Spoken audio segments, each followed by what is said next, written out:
I have a letter here from Natasha. Ah, beautiful. Hi, Natasha. You've written, I have had glimpses of experiencing the self and periods of stillness where I can more easily experience this. My struggle is that I can't seem to bring this stillness or sustain it when I am functioning in the external world. A very common report, I would say. I am a practicing doctor, and to be a good doctor, I am expected to progress intellectually, to learn, develop, services, etc. This creates some dissonance within me, as this feeling of striving does not fit in with my quest for connecting with the self. Can you give some guidance around how to manage this dilemma? Is it possible to remain peaceful, still, live a spiritual life, and still play your part fully in the busyness and the chaos of the external world without retreating, pulling back? Thank you for reading, Natasha. Good questions. Good question. Okay, so I will just run back over that now more slowly. So you've written, I have glimpses of experiencing the self and periods of stillness where I can more easily experience this, or maybe confirm it or something. That's good.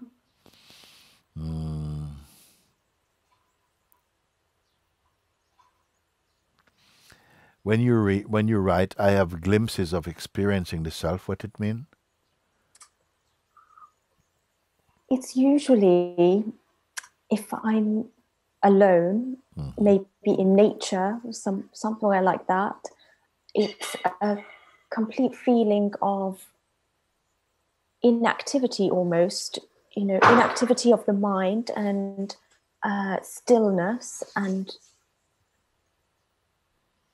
just complete calm. But then it disappears when I am in the rest of my life. Achha. And Okay, when achha. yeah. So this it's common actually, because the self, which is not a glimpse to itself any more than space is sometimes not space. It is always here, but the way in which we experience and through our conditioning that we are, this body is our home for now, and that we are a person living in the body, along with all the conditioning that stands with the person, leaves little room for such a profound experience to find space to be grounded in that, because the personal sense tends to be a very reactive and resisting energy, but something is peeping through. It's not coming from outside, actually. It's coming from inside, you see. So perhaps when you say in nature, when you're not so much surrounded by the familiar movements of familiar environment, and something inside gives permission to just relax, and then in a sense, the deeper, the depth, from the depth of yourself, it rises up, you see, more peace and stillness and clarity and calm mind.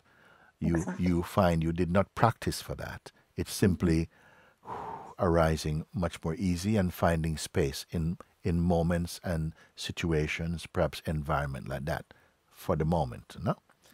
Now you say, my struggle is that I can't seem to bring this stillness or sustain it when I'm functioning in the external world. That is just due to habit, because we perceive an external world, and how do I make my way in this network of this labyrinth of life and all the things that are presented to your attention and mind to get engaged with. And this is a habit and a very familiar interacting. So that seems to take precedence. somehow. And then it feels like the recognition and the space needed to allow a deeper truth to arise seems to get eclipsed by the familiar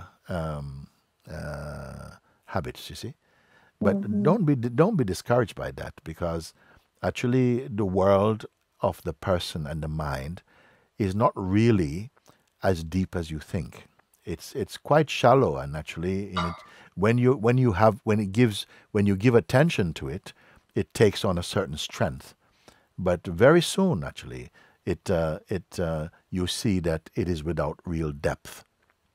And you see, for instance, how what you say yesterday, at this time you may have experienced so much, and with friends or whatever it is, whatever your experience was real in that moment. And what your taste you're experiencing, and it's gone. Everything is gone. If it were not for memory, you would not retain anything of it. You see? And that gives a sense of continuity or reality to our experiencing, you see. But there's something deeper than this, underneath this. The person sense seems to be at the forefront of your existence. But I call this, and I've come to see that that's more like a mask in front of the real you. But this real you, I wouldn't call it the body. The body is also in front of it. Feelings are also in front of it. Even memory is in front of it. Even the act of perceiving is in front of it, actually. It perceives all things, but yet itself seems to evade detection, you see. That is the real thing. But again, back to what you wrote, my struggle is that I can't seem to bring the stillness or sustain it when I'm functioning in the external world.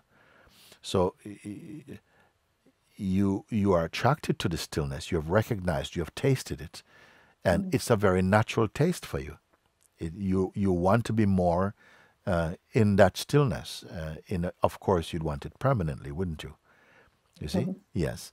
And when you discover the real stillness, that it doesn't come and go. It doesn't come and go anyway. It's just that your attention and mind goes back to pick up things in familiar settings, and so it appears as though the stillness have gone away. It is still here, but something goes in front, and that becomes the center of attention. You see, like that. I am a practicing doctor, and I want to go back because this thing, external world, is jumping up for me. It's such a commonly accepted notion. When you are in your silence, you may come to a certain point where, the sense of external and internal may just vanish for you. I want to tell you something. As long as there's a struggle to recognize the truth and the true self, okay, then it will seem like there's a conflict between the peace, the joy, the naturalness of the self, and the necessary effort to finish your doctorship and to all the effort that's needed and required to complete your studies and everything. It seems like they're pulling in opposite ways, but only initially and only due to our conditioning and the way that the mind interprets things, which is not accurately, I've got to say. But what I would say also, there is no real conflict actually. When you need to study, study for now. Don't don't imagine, oh, I have to balance the two. No, when you study, you study. If that's also a big attraction for you at the moment, you continue. But also when you have time, you put that time also in your inner research. One is an outer research, one is more inner research. Okay?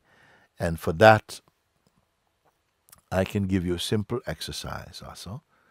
And that is you start just with the natural sense of being. That's a very natural thing, that before you make one single effort at all, you know that you are. That's an intuition. Nobody taught you. You naturally know that you exist. That feeling of existence is there before you start to add stories and other things to it. The basic intuitive way of knowing that you are. Simply this basic fundamental feeling. Just I am. That feeling, if you don't associate it with any concept or story or history or desire, just keep it to itself. Like this. Can you follow this? I can, yes. Yeah, yes. So just you don't hold on to any thought or any intention to do something special or anything. Just for a moment, hold on to nothing at all. And you'll find that by holding on to nothing at all, yourself is still here. You don't have to hold on to yourself. The self is still here. But don't associate any history to that sense of self. Just the sense of being. And learn to stay with this without allowing it to connect up with any thought stream, thought flow, or past or future projections or desires. And you can do this, if you can do this for like 5 minutes, just 5 minutes at a time, it will build up to a state where it becomes very natural for you to be self-aware without being combined with other things. And that's very good because it increases the power of self-awareness in you and creates some distance between yourself and the things that you perceive. And that is very good. And so it's not a strenuous thing to practice, but in the beginning you might find that the mind tries very hard to put you off this kind of focus. So I will not tell you just to ignore your studies. Let that carry on. But whenever you have some spare time, remember what I'm telling you. Just start with this, just a simple sense of being, and don't develop any story around it at all. Okay? Just like that. And be one with it. Just be that. Be one with that. And then you'll see the mind coming in to suggest some things. And so in the beginning, you might get distracted for a while, but don't be hard on yourself. It will feel fresh for you, but you keep on, just try that, and it will get quickly. You'll develop some natural recognition and a sense of inner spaciousness. And this inner spaciousness is very important. That is the seed, and that will continue to expand the inner sense of spaciousness. And any idea that's going against your studies is not true at all. In fact, you may even be able to study more efficiently without stress or strain or conflict.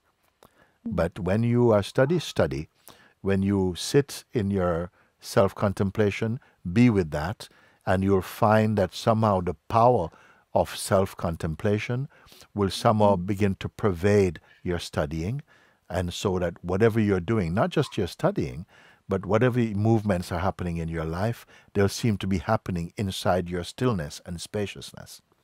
You got it? Yes. Nice. Yes. Very nice. Very nice. So you ask, can I give some guidance around how to manage this dilemma? No dilemma. Don't worry. No dilemma. Okay? Mind likes dilemmas. Don't worry.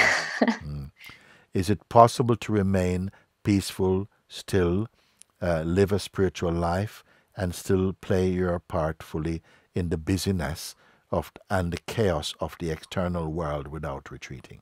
So even what may seem like a demanding and chaotic field, the external world, may also get transformed in the way that you perceive and experience it, starting from your own central self-recognition. So we can start like that, and I hope that you will see quite a few videos that actually keep looking at this kind of point. But starting with that first, and just isolate yourself from the traffic of sensations and thoughts like that, you'll get increasingly good at this. You'll feel that you're coming into a very natural state of natural focus and inner spaciousness. You cannot overestimate or underestimate the power of this silence. It's tremendous power. Sometimes we think that when you're still, they think it's like being lazy, it's being inert and so on. But there's so much power. All energies begin from this silence and this stillness in you. So will you follow that for a bit? Absolutely, yes. I'll try that. Very nice. Good one, Natasha. Thank you so much. I'm so grateful. Okay, all the best now. Thank you. Very, very good.